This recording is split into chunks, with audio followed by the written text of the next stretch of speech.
Sayyid Syekh Ahmad bin Ali bin Yahya al-Badawi lahir di kota Fes, Maroko pada tahun 596 Hijriah. 1199 Masehi, adalah seorang imam sufi, wali kutub dan muassis Thariqah al-Badawiyah. Beliau dijuluki al-Badawi karena selalu menutup wajahnya seperti kebiasaan orang Arab Baduy. Kakek beliau sebelumnya bermukim di Jazirah Arab datang di Fes Maroko akibat semakin brutalnya aksi Al-Hajjaj bin Yusuf As-Saqafi terhadap kalangan Alawiyin, keturunan Rasulullah Shallallahu Alaihi Wasallam. Syekh Sayyid Ahmad al-Badawi tergolong wali Allah yang menempati makam Kutub al-Auliya al-Gauts al-Adim, ahli futuwah terbesar di Mesir, yang kemasyhurannya dikenal oleh banyak orang. Beliau juga terkenal sebagai wali pelindung anak-anak. Makamnya di kota Tanta menjadi pusat ziarah utama di Mesir.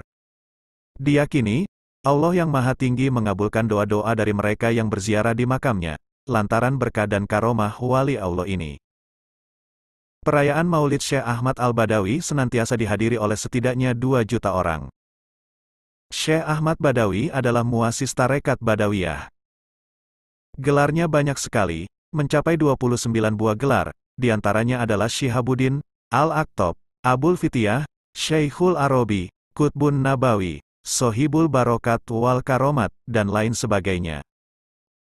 Nasab al-Badawi dari jalur ayah sampai kepada Sayyidina Husain bin Ali, bin Fatimah Az-Zahra, binti Rasulillah Shallallahu Alaihi Wasallam.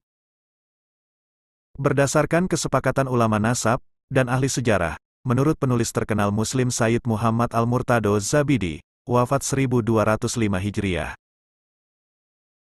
Secara lengkap nasab beliau adalah Ahmad bin Ali, bin Yahya, bin Isa, bin Abu Bakar, bin Ismail, bin Umar, bin Ali, bin Utsman, bin Husain, bin Muhammad, bin Musa, bin Yahya, bin Isa, bin Ali, bin Muhammad, bin Hasan, bin Jafar Az-Zaki, bin Ali, Al-Hadi, bin Muhammad Al-Jawad, bin Ali Ridho, bin Musa Al-Kadim, bin Jafar Sodik, bin Muhammad Al-Bakir, bin Ali Zainal Abidin, bin Al-Husain bin Ali bin Abi Thalib dengan Sayyidatina Fatimah Az-Zahra putri Rasulullah Shallallahu Alaihi Wasallam.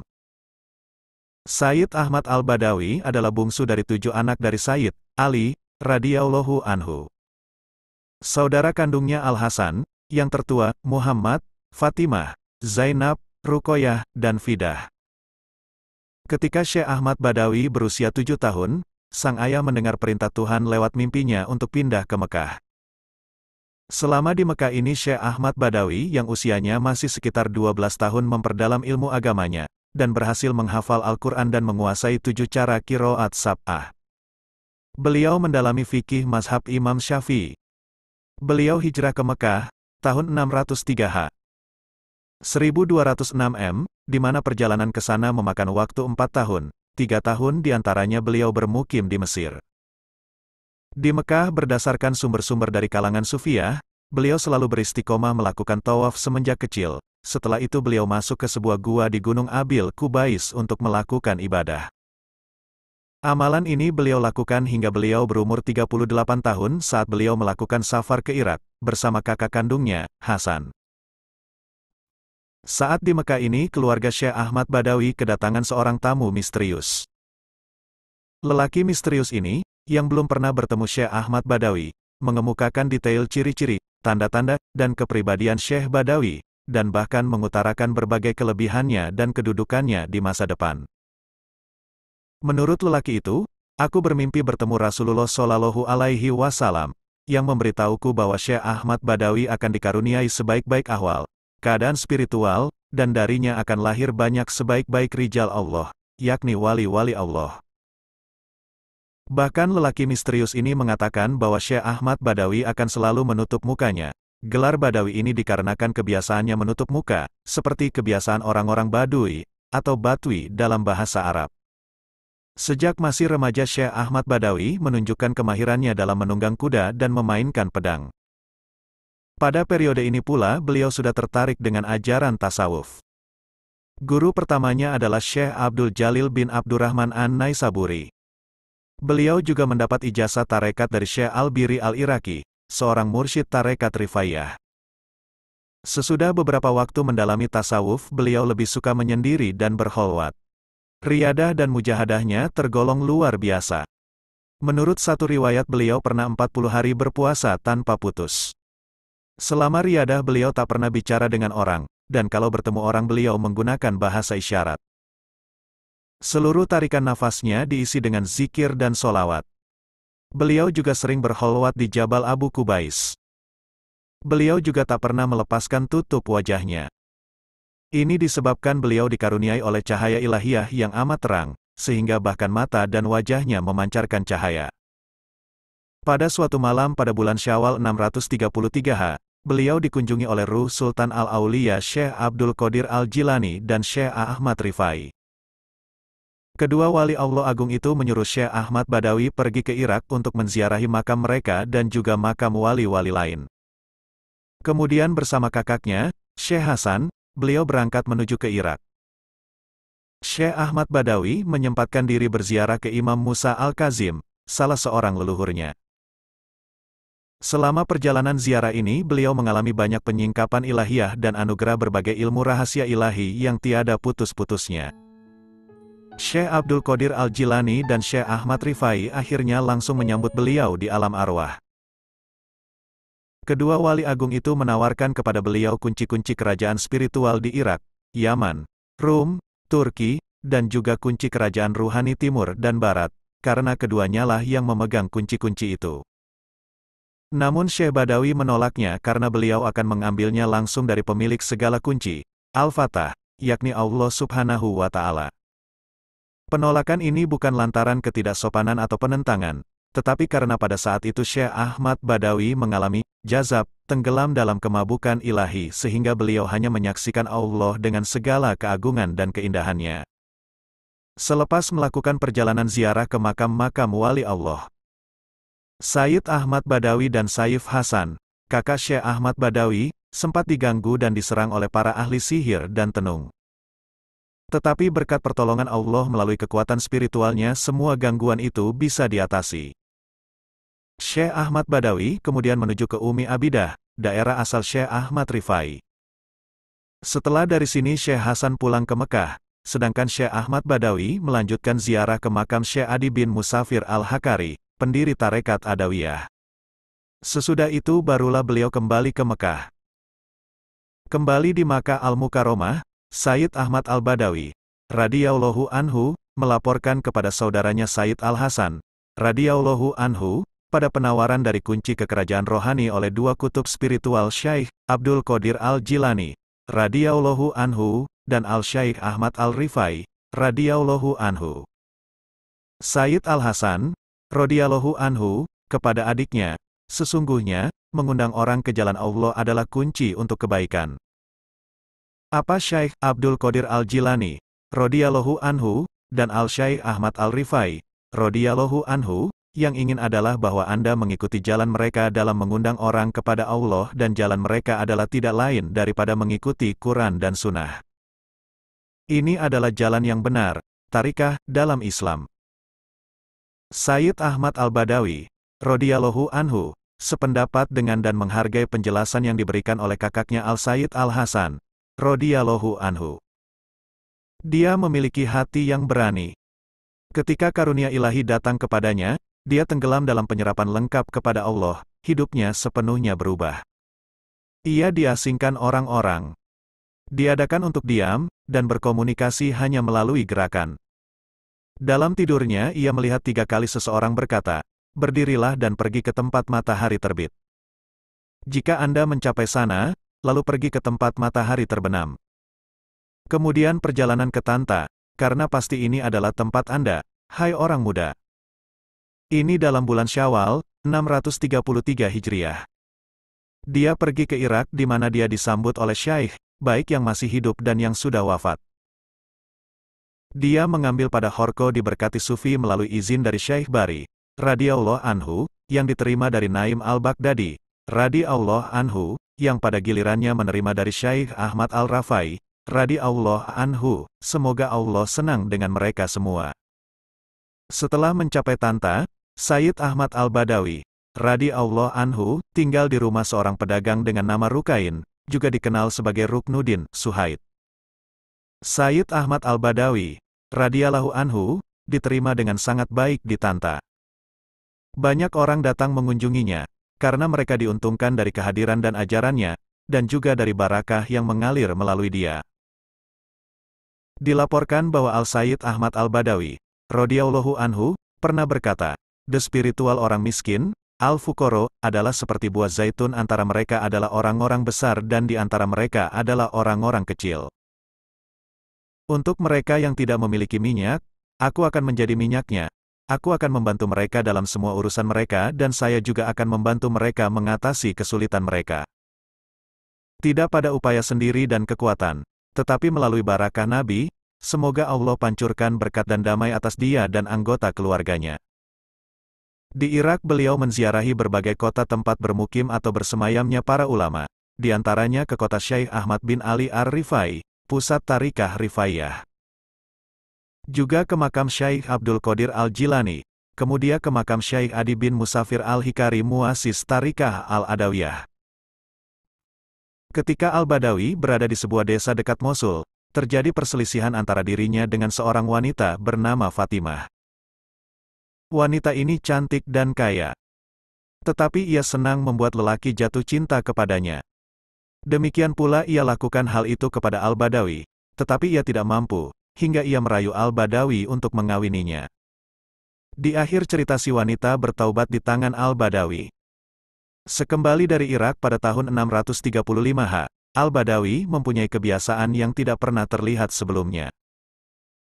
Beliau semakin banyak melakukan sholat dan puasa, banyak berdiam diri dan sering menengadahkan wajah ke langit. Fatimah saudara perempuan beliau mengadukan kepada kakaknya Hasan, "Wahai saudaraku, sesungguhnya saudara kita Ahmad selalu qiyamul lail sepanjang malam. Selalu memandang langit di siang hari, ia berpuasa, hingga bulatan hitam matanya menjadi merah bagaikan bara. Dia pernah selama 40 hari tidak makan dan tidak minum." Hijrah ke Mesir. Pada tahun yang sama setelah pulang dari Irak, beliau memutuskan untuk melakukan perjalanan ke Mesir dengan tujuan kota Tanta. Perjalanan ini bukan hanya sebatas ziarah, tetapi sebuah hijrah berdasarkan mimpi beliau. Begitu Syekh Abdul Wahab Asy'aroni menuturkan. Pada tahun 634 beliau menerima hatif, bisikan ilahi, untuk pergi ke Mesir dan menetap di Tanta. Sesampainya di Tanta, beliau tinggal di rumah Syekh Rukain ibn Syuhaid. Syekh Rukain sendiri telah diberitahu oleh seorang wali Allah bernama Syekh Salim Al-Maghribi bahwa Syekh Ahmad Badawi akan datang dan akan tinggal di rumah Syekh Rukain. Di atas rumah Syekh Rukain ini Syekh Ahmad Badawi melakukan halwat 40 hari 40 malam dan terus-menerus memandang langit, bahkan di siang hari sekalipun. Karenanya, sekeluarnya dari tempat halwat ini kornea matanya menjadi berwarna merah membara, laksana menyala bak api, karena menatap matahari setiap hari. Sebenarnya terdapat banyak pendapat ulama tentang alasan Al-Badawi hijrah ke Mesir, dan menetap di Tanta. Dikatakan bahwa beliau mempunyai pemikiran bahwa secara geografis Tanta berada di tengah di antara Kairo dan Iskandaria, yakni berada tepat di tengah delta Sungai Nil. Dengan letak yang seperti ini, diharapkan penyebaran tarikah yang beliau bangun dapat cepat menyebar, ketika beliau menetap di sana. Di Tanta beliau menetap di rumah seorang saudagar bernama Ibnu Syuhaid atau Ruknuddin. Beliau menetap di loteng rumah yang berdekatan dengan Masjid Al-Bahi ini hingga selama 12 tahun dan seluruhnya dihabiskan dengan tidak makan dan minum setiap 40 hari. Dalam kitab-kitab tasawuf, disebutkan karomah-karomah yang dinisbatkan kepada Syekh Ahmad Al-Badawi. Di antaranya yang paling masyhur adalah beliau mampu membebaskan para tawanan Mesir dari tangan tentara Eropa saat terjadi Perang Salib. Atas kejadian ini dalam catatan sejarah Mesir terkenal sebuah ucapan, yang berarti Al-Badawi telah datang membawa tawanan. Saat ini di Tanta, setiap tahun ada 2 peringatan untuk mengenang beliau, yaitu di bulan April dan bulan Oktober. Peringatan di bulan Oktober ini adalah peringatan kelahiran beliau, yang merupakan peringatan terbesar di Mesir secara umum. Pada saat itu sekitar 2 juta peziarah memenuhi masjid beliau yang berada di tengah di kota Tanta. Perjalanan spiritual Qutbul Ghaus Sayyid Ahmad Al-Badawi. Ahmad Al-Badawi berusaha mendekati Tuhannya sampai mencapai pintu kehadirat ilahi. Lalu dia berkata, "Ya Tuhanku, bukakanlah pintu ini untukku." Tetapi dia tidak mendapat jawaban. Dia mencobanya berulang-ulang sampai akhirnya dia bertemu, secara tidak sengaja, dengan seseorang. Saya bilang, tidak sengaja, tetapi sebetulnya itu sudah direncanakan dengan sangat rapi, karena itu adalah kehendak Allah untuk mengujinya. Dia bertemu orang itu di jalan, seseorang yang kelihatannya biasa saja. Orang itu lalu memanggilnya, "Hei Ahmad." Bahkan dia tidak menyebutnya, Syekh Ahmad, sebagai tanda penghormatan. Dia berkata, "Wahai Ahmad, engkau perlu kunci untuk mencapai kehadirat ilahi. Aku punya kuncinya dan jika kau mau, datanglah kepadaku dan akan kuberikan kepadamu." Banyak di antara kita yang menolak fakta atau kenyataan karena merasa bangga terhadap ilmunya, walaupun dia tahu sebenarnya itu adalah jalan yang benar. Mereka tidak menerima sebab ego mereka mengatakan, "Tidak." Ego Syekh Ahmad berkata kepadanya, "Bagaimana mungkin engkau menerima sesuatu darinya? Jangan menerima kunci darinya. Terimalah langsung dari Tuhan." Lalu dia berkata, "Wahai saudaraku, aku tidak akan menerima kunci darimu, tidak juga dari orang lain, kecuali dari sang pembuat kunci. Siapa engkau? Engkau bukan siapa-siapa." Selanjutnya Ahmad Badawi berusaha untuk mencapai kehadirat ilahi sampai dia mendengar Tuhan berbicara kepadanya. "Wahai Ahmad, kehidupan ini adalah kehidupan yang berisi sebab dan akibat. Aku tidak akan memberimu kunci. Sesuai kehendakku kunci untukmu berada pada orang itu. Pergilah dan dapatkan kunci itu darinya." Sekarang persoalannya sudah selesai. Dia mendengarnya langsung dari Tuhannya, dan dia menerimanya. Sekarang dia harus mencari pemandunya tadi. Tetapi sang pemandu telah lenyap. Dia telah meninggalkannya. Ternyata orang tersebut adalah pemandunya, mursyidnya, yang Allah kirimkan untuknya. Selama 6 bulan kemudian, sang pemandu itu mengamati hati Ahmad secara rahasia, melihat bahwa dia mencarinya dan berdoa kepada Tuhan siang dan malam, "Ya Tuhanku, kirimkanlah orang itu kembali kepadaku," sampai akhirnya dia bisa menemukannya kembali. Dengan segera orang itu membuka tabir yang ada pada dirinya selama ini. Jadi sang pemandu membuka tabir dan menampakkan dirinya di hadapan Ahmad. Syekh Ahmad Al-Badawi berkata, "Wahai Syekhku, aku menemukanmu." Dia tidak menemukannya tetapi sang pemandulah yang menghilangkan tabirnya. Tetapi tetap saja dia berpikir bahwa dia telah menemukannya. Dia berkata, "Wahai Syekhku, aku menerimamu sebagai pemanduku." Sang pemandu menjawab, "Jika engkau menerimaku sebagai pemandumu sekarang, engkau harus pasrah, menyerahkan diri, dan menyerahkan seluruh kehendakmu kepadaku. Engkau tidak diperkenankan mempunyai kemauan selama bersamaku. Engkau telah membangun ilmu pengetahuanmu pada sebuah pondasi yang lemah yang hanya dengan satu tiupan angin dari ego, dia akan jatuh. Aku harus membangun pondasi yang kuat bagimu. Jadi, lihatlah ke dalam mataku." Syekh Ahmad Badawi melihat ke matanya dan pemandu itu dengan segera menghapus seluruh pengetahuan yang telah dipelajari oleh Ahmad Al-Badawi, pengetahuan yang berasal dari buku-buku. Pengetahuan melalui buku-buku maksudnya ada banyak hal yang berasal dari ego si penulis. Maka dia menghilangkan pengetahuan itu dari hati Ahmad dan kemudian lenyap. Dia meninggalkannya selama 6 bulan lagi bahkan dalam keadaan tidak tahu bagaimana mengucapkan Bismillahirrohmanirrohim, bahkan Ahmad Badawi tidak mengetahui bagaimana mengucapkan nama Allah. Orang-orang di kota kini mengejek Ahmad Al-Badawi, yang kelihatannya seperti orang gila setelah sebelumnya menjadi ulama yang terkemuka. Karena keterbatasan pengetahuan spiritual mereka, mereka berpikir bahwa dia benar-benar sakit. Yang mereka ketahui hanyalah bahwa dia mengikuti seseorang yang membuatnya gila. Tetapi Ahmad Al-Badawi tahu bahwa dia telah mendengar suara Tuhannya yang mengatakan bahwa kuncimu ada pada orang itu. Tidak ada yang membuatnya gila. Dia mengikuti orang itu. Tetapi bila dia menerimanya sejak awal, ketika pemandu itu datang untuk pertama kalinya atas kehendak Allah, dia tidak harus melewati ujian ini. Jadi mengapa kalian membuat diri kalian harus melewati ujian yang sama? Bila kalian menemukan kebenaran, seorang pemandu yang benar, terimalah dia dengan segera. Jangan bermain-main dengan ego kalian. Dia meninggalkannya selama 6 bulan lagi dan muncul kembali di waktu yang lain. Dalam kurun waktu tersebut Ahmad Al-Badawi terus mencarinya dan ketika dia bertemu kembali, Ahmad Al-Badawi berkata, "Wahai Syekhku, aku menemukanmu lagi." Saat itu sang pemandu memandang mata Ahmad Al-Badawi dan memancarkan sesuatu dari lubuk hatinya kepada hati Ahmad Al-Badawi melalui matanya. Pada saat itu terjadi transfer pengetahuan internal spiritual, pengetahuan dari kitab Allah dan rahasia-rahasianya.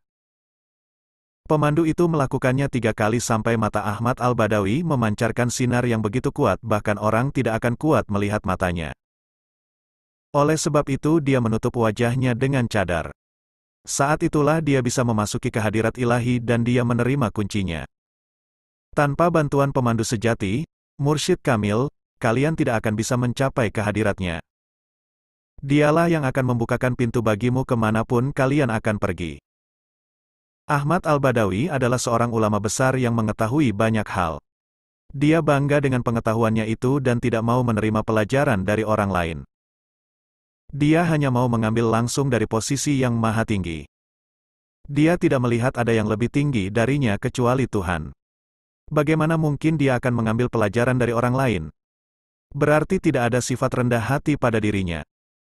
Dia telah kehilangan satu dari 3 karakteristik yang diperlukan oleh hamba Allah. Dia mempunyai rasa hormat, dia juga mencintai sesamanya, tetapi dia tidak mempunyai kerendahan hati untuk menerima nasihat dari orang lain. Dan karena dia telah kehilangan satu karakteristik itu, seolah-olah dia tidak mengalami kemajuan lagi. Seorang wali, seorang guru harus memiliki karakteristik hormat, cinta dan rendah hati. Jika kalian melihat salah satunya tidak ada, maka dia bukanlah seorang pemandu sejati. Dia hanya akan membawa kalian ke jarak tertentu seperti yang kita lihat pada diri Ahmad Al-Badawi yang bisa mencapai Tuhan sampai pada jarak tertentu, namun tidak bisa membukanya. Dia membutuhkan seseorang yang mempunyai kunci tetapi ketika ditemukan dia tidak menerimanya langsung karena kesombongannya. Dia terlalu banyak memikirkan dirinya. Akhirnya dia menerima juga setelah mendengar langsung dari Tuhannya, tetapi dia harus melewati ujian tertentu.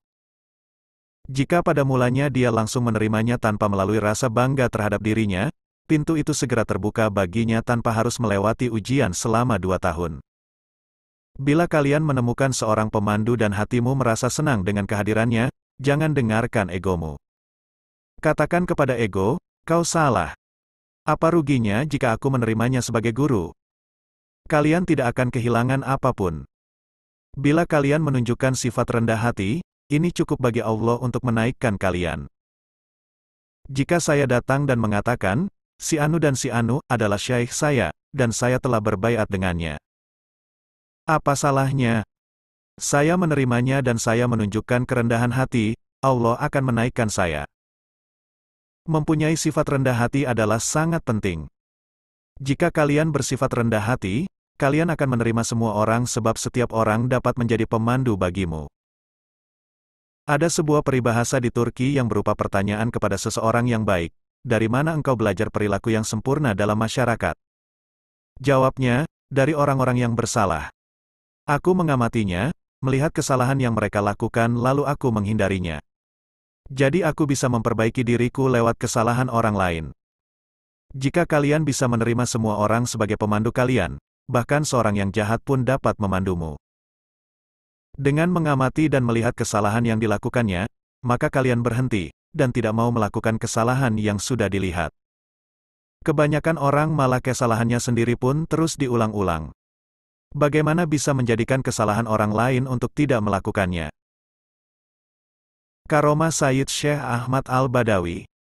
Suatu hari datang kepadanya, seorang janda mohon pertolongan, anak lelakinya ditahan di Perancis, dan sang ibu ingin agar anak itu kembali dalam keadaan selamat.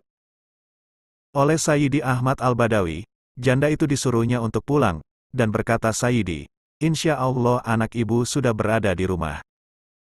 Bergegas sang ibu menuju rumahnya, dan betapa bahagia, bercampur haru, dan penuh keheranan, ia dapati anaknya telah berada di rumah dalam keadaan terbelenggu. Sayyidi Al-Badawi banyak menolong orang yang ditahan secara dolim oleh penguasa Prancis saat itu, dan semua pulang ke rumahnya dalam keadaan tangannya tetap terbelenggu. Pernah suatu ketika Syekh Ibnul Laban mengumpat Sayyidi Ahmad Badawi. Seketika itu juga hafalan Al-Quran dan iman Syekh Ibnul Laban menjadi hilang. Ia bingung dan berusaha dengan beristighosah dan meminta bantuan doa orang-orang terkemuka di zaman itu, agar ilmu dan imannya kembali lagi. Tetapi tidak satu pun dari yang dimintainya doa, berani mencampuri urusannya, karena terkait dengan Sayyidi Ahmad Badawi. Padahal diriwayatkan, saat itu Sayyidi Al-Badawi telah wafat.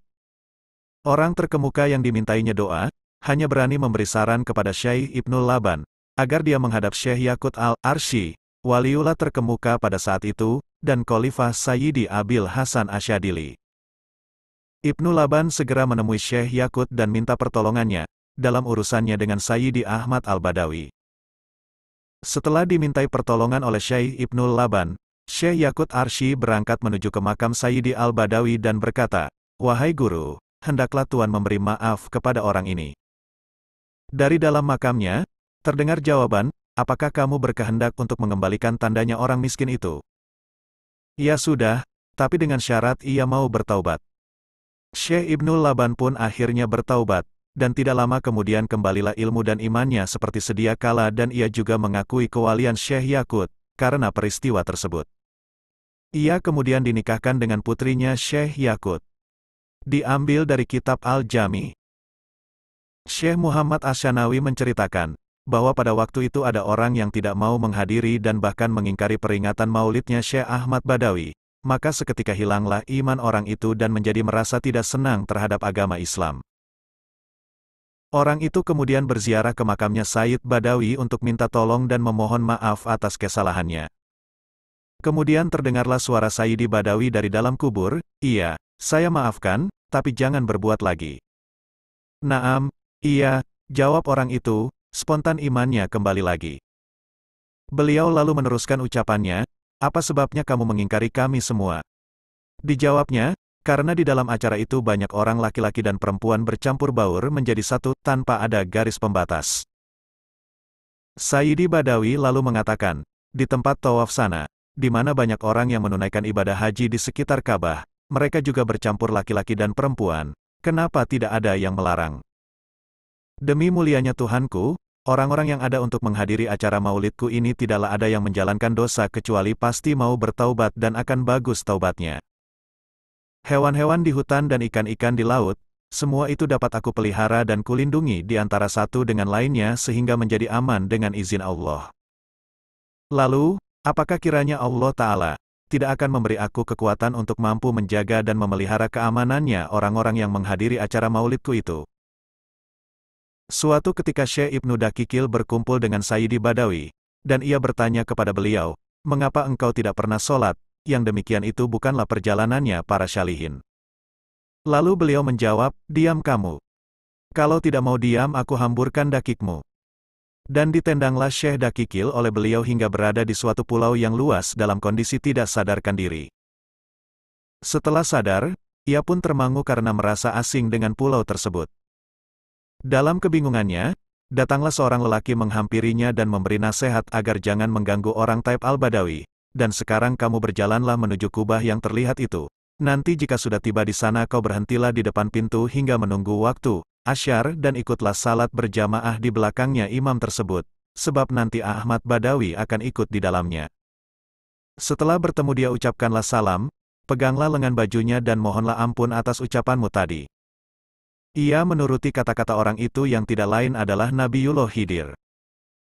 Setelah semua nasihatnya dilaksanakan, betapa terkejutnya ia karena yang menjadi imam sholat waktu itu adalah Sayyidi Badawi. Setelah selesai sholat ia langsung menghampiri dan menciumi tangan dan menarik lengan Sayyidi Al-Badawi, sambil berkata seperti yang diamanatkan orang tadi. Dan berkatalah Sayyidi Badawi sambil menendang Syekh Dakikil, "Pergilah sana, murid-muridmu sudah menantimu dan jangan kau ulangi lagi."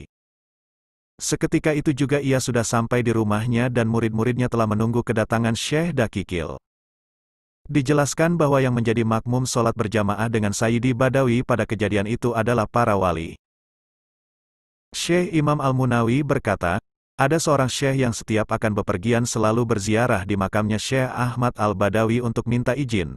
Lalu terdengar suara dari dalam kubur dengan jelas, "Ya pergilah dengan tawakal, insya Allah niatmu berhasil. Kejadian tersebut didengar juga oleh Syekh Abdul Wahab Asy-Syaroni, padahal saat itu Syekh Ahmad Al-Badawi sudah meninggal 200 tahun silam. Jadi para aulia, itu walaupun sudah meninggal ratusan tahun, namun masih bisa memberi petunjuk. Berkata Syekh Muhammad Al-Adawi, setengah dari keindahan keramat beliau ialah, pada saat banyaknya orang yang ingin berusaha membatalkan peringatan maulidnya beliau, di mana orang-orang tersebut menghadap dan meminta kepada Syekh Imam Yahya Al-Munawi agar beliau mau menyetujuinya. Sebagai orang yang berpengaruh dan berpendirian kuat pada masa itu, Syekh Yahya tidak menyetujuinya, akhirnya orang-orang tersebut melapor kepada Sang Raja Az-Zohir Jakmak. Sang Raja pun berusaha membujuk agar Syekh Yahya bersedia memberi fatwa untuk membatalkan maulidnya Sayyidi Badawi. Akan tetapi Syekh Yahya tetap tidak mau dan hanya bersedia memberikan fatwa melarang keharaman-haraman yang terjadi di acara itu. Maka acara maulid tetap dilaksanakan seperti biasa. Dan Syekh Yahya berkata kepada Sang Raja, aku tetap tak berani sama sekali berfatwa yang demikian, karena Sayyidi Badawi adalah wali yang agung dan seorang fanatik. Hai Raja, tunggu saja, kamu akan tahu akibat bahayanya orang-orang yang berusaha menghilangkan peringatan maulid Sayyidi Badawi. Memang benar, tak lama kemudian mereka yang bertujuan menghilangkan peringatan maulid Sayyidi Badawi tertimpa bencana. Orang-orang tersebut ada yang dicopot jabatannya dan diasingkan oleh rajanya. Ada yang melarikan diri ke Dimyat akan tetapi kemudian ditarik kembali dan diberi pengajaran, dirantai dan dipenjara selama setengah bulan. Bahkan di antara mereka yang mempunyai jabatan tinggi di kerajaan itu lalu banyak yang ditangkap, disidang dengan kelihatan terhina, disiksa dan diborgol besi di depan majelis hakim syara, lalu dihadapkan raja yang kemudian dibuang di negara Maghrib. Berkata Al-Imam Syaroni, pada tahun 948 aku ketinggalan tidak dapat menghadiri acara maulidnya Sayyidi Badawi. Lalu ada salah satu aulia, memberitahu kepadaku bahwa Sayyidi Badawi pada waktu peringatan itu memperlihatkan diri di makamnya dan bertanya, mana Abdul Wahab Syaroni, kenapa tidak datang? Pada suatu tahun, Al-Imam Syaroni juga pernah berkeinginan tidak akan mendatangi maulid beliau. Lalu aku melihat beliau memegang pelepah kurma hijau sambil mengajak orang-orang dari berbagai negara. Jadi orang-orang yang berada di belakangnya, di kanan dan kirinya banyak sekali tak terhingga jumlahnya. Terus beliau melewati aku di Mesir, Sayyidi Badawi berkata, kenapa kamu tidak berangkat? Aku sedang sakit tuan, jawabku. Sakit tidak menghalang-halangi orang cinta. Terus aku diperlihatkan orang banyak dari para aulia dan para masaih, baik yang masih hidup maupun yang sudah wafat, dan orang-orang yang lumpuh semua berjalan dengan merangkak dan memakai kain kafannya, mereka mengikuti di belakang Sayyidi Badawi menghadiri maulid beliau. Terus aku juga diperlihatkan jamaah dan sekelompok tawanan yang masih dalam keadaan terbalut dan terbelenggu juga ikut datang menghadiri maulidnya. Lalu beliau berkata, lihatlah. Itu semua tidak ada yang mau ketinggalan. Akhirnya aku berkehendak untuk mau menghadiri, dan aku berkata, insya Allah aku hadir Tuan Guru. Kalau begitu kamu harus dengan pendamping, jawab Sayyidi Badawi. Kemudian beliau memberi aku 2 harimau hitam besar dan gajah, yang dijanji tidak akan berpisah denganku sebelum sampai di tempat. Peristiwa ini kemudian aku ceritakan kepada guruku Syekh Muhammad Asy-Syanawi. Beliau lalu menjelaskan, memang pada umumnya para aulia, mengajak orang-orang itu dengan perantaraan, akan tetapi Sayyidi Ahmad Badawi langsung dengan sendirinya menyuruh orang-orang mengajak datang. Sungguh banyak keramat beliau, hingga Al-Imam Syaroni mengatakan, seandainya keajaiban atau keramat-keramat beliau kalau ditulis di dalam buku tidaklah akan muat karena terlalu banyaknya. Radhiyallahu anhu, wallahu alam bis-shawab. Semoga kita semua mendapat barokahnya. Amin, ya robbal alamin.